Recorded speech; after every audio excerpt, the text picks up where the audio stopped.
1781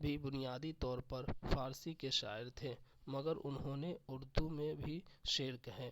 ان کا کوئی دیوان تو نہیں ملتا، البتہ مختلف تذکروں میں ان کا اردو کلام بکھرا ہوا ہے۔ اردو کی ادبی تاریخ میں ان کا نام اردو شاعر سے زیادہ اس دور کی اردو شاعری پر ان کے گہرے اثرات کی وجہ سے خصوصی اہمیت کا حامل ہے۔ چلی اب گل کے ہاتھوں سے لٹا کر کارواں اپنا، چلی اب گل کے ہاتھوں سے لٹا کر کارواں اپنا، نہ چھوڑا ہائے بلبل نے چمن میں کچھ نشاں اپنا، نہ چھوڑا ہائے بلبل نے چمن میں کچھ نشاں اپنا۔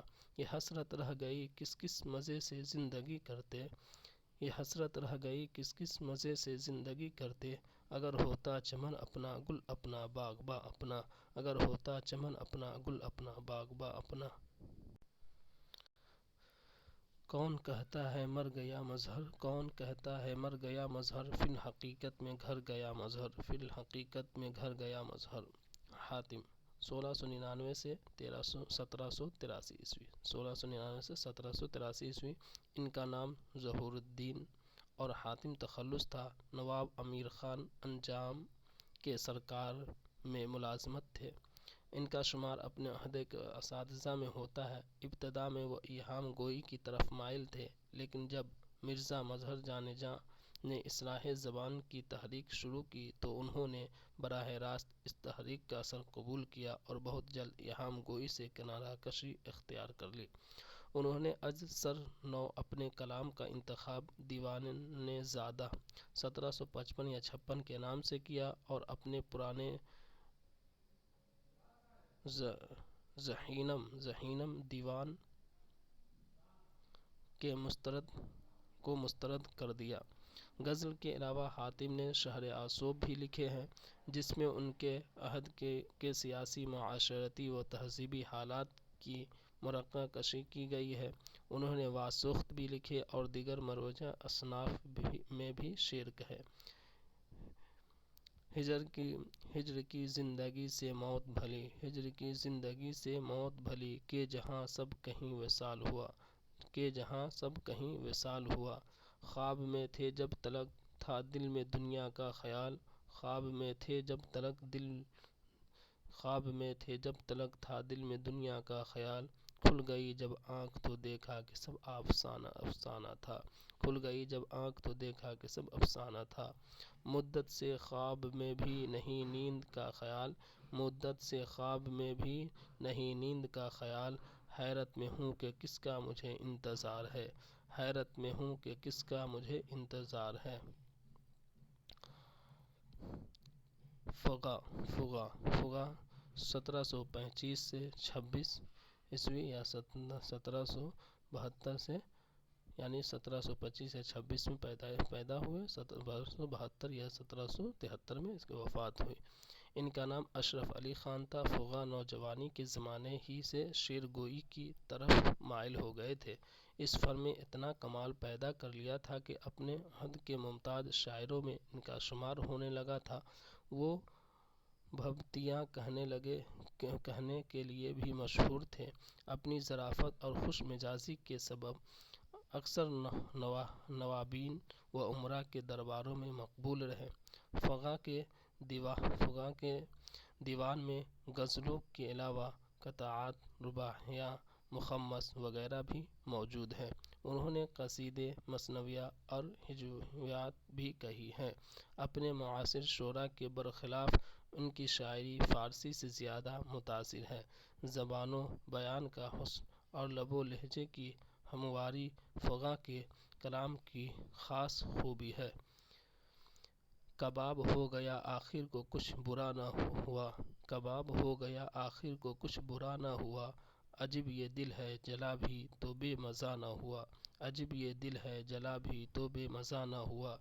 اس کے وصال و ہجر میں یوں ہی گزر گئی، اس کے وصال و ہجر میں یوں ہی گزر گئی، دیکھا تو ہنس دیا جو نہ دیکھا تو رو دیا، دیکھا تو ہنس دیا جو نہ دیکھا تو رو دیا۔